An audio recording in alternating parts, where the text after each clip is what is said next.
আমি অসীম সরকারকে বলতে চাই, শোনো, আমি আপনাকে চ্যালেঞ্জ করলাম একদম নিরপেক্ষভাবে শান্তি শ্রেষ্ঠ পরিস্থিতিতে শান্তি শ্রেষ্ঠ পরিবেশে এই কোরআনের উপরে আপনি যে প্রশ্ন করেছেন না, কিচ্ছু করতে হবে না, কোনো দাঙ্গা ফাসাদ নয়, কোনো লড়াই নয়, কোনো গালিগালাজ নয়, কোনো রকমের কোনো কন্ট্রোভার্সি নয়।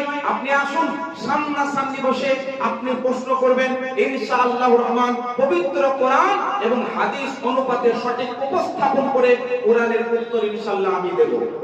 আপনি অ্যাকসেপ্ট করুন। এটা আমি হাজার হাজার ওলামায়ে কেরাম চ্যালেঞ্জ করেছেন কিন্তু অ্যাকসেপ্ট করেনি। তার কারণ আমি অমুসলিম ভাইদেরকেও বলবো যারা হয়তো এই ভিডিওটা পরে পাবেন বা দেখবেন, এখান থেকে বোঝা যাচ্ছে যে ওই লঙ্কা লাগানোর চেষ্টা করেছে। তার কারণ তার প্রশ্নটি সম্পূর্ণ মিথ্যা, সম্পূর্ণ ভুল। যদি সঠিকই হয় তাহলে বসুন, একটি প্ল্যাটফর্মে বসো, সামনাসামনি বসে কোরআনের সম্পর্কে আপনার যে প্রশ্নগুলো আছে আপনি করবেন, যেভাবে উত্তর দিতে হয় ইনশাআল্লাহ উত্তর দেওয়া হবে। যে উত্তর থেকে আপনি সন্তুষ্ট না হন আবার প্রশ্ন করুন, আবার আপনাকে উত্তর দেওয়া হবে। কারণ কোরআন আপনার বাড়ি নয়, কোরআন হচ্ছে মহান আল্লাহর কালাম। সুতরাং কোরআন বুঝতে আপনার অসুবিধা হতে পারে, কোরআনকে আপনি হয়তো বুঝতে পারেননি, কিন্তু কোরআন আমরা পড়েছি, 20 বছর আমরা এই কোরআন নিয়ে রিসার্চ করেছি। সুতরাং আপনি আপনার ধর্মগ্রন্থের ভালো জ্ঞানী হতে পারেন। আলহামদুলিল্লাহ আমরা কোরআনের জ্ঞানী, আল্লাহ আমাদেরকে জ্ঞান দান করেছে, আপনাকে সঠিকটা বুঝিয়ে দেব। অন্য কোনো ঝামেলা নয়, অন্য কোনো ঝগড়া গালিগালাজ নয়। আপনি এখানে আমার চ্যালেঞ্জ অ্যাকসেপ্ট করুন।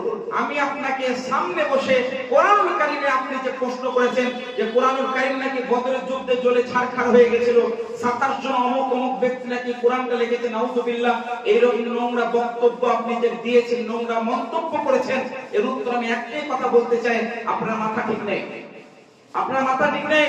সুতরাং মাথা সুস্থ মস্তিষ্ক নিয়ে আপনি চিন্তা ভাবনা করে একবার আসুন, বসুন, আপনাকে সঠিকটা বোঝানো হবে। তার কারণ আমি কোন ধর্মকে নিয়ে কটূক্তি করতে চাই না, কারণ অন্য ধর্মকে বলা মানে নিজের ধর্মকে গালি দেওয়া। কারণ আপনি যখন আমাকে বলবেন আমিও তো আপনাকে বলবো, আপনি যখন আমাকে বলবেন আপনাকে তো আমি বলবো। আমি একটি কথা বলতে চাই, কোরআনকে আপনি অবমাননা করলেন, ইসলামকে অবমাননা করলেন। আমি যদি আপনার ধর্মের বেশি নয়, আমি যতটুকু পড়েছি যদি বলি না, আপনি ল্যাংটা হয়ে যাবেন, আপনি উলঙ্গ হয়ে যাবেন। কিন্তু আমি বলতে চাই না, পছন্দ করি না। কেন?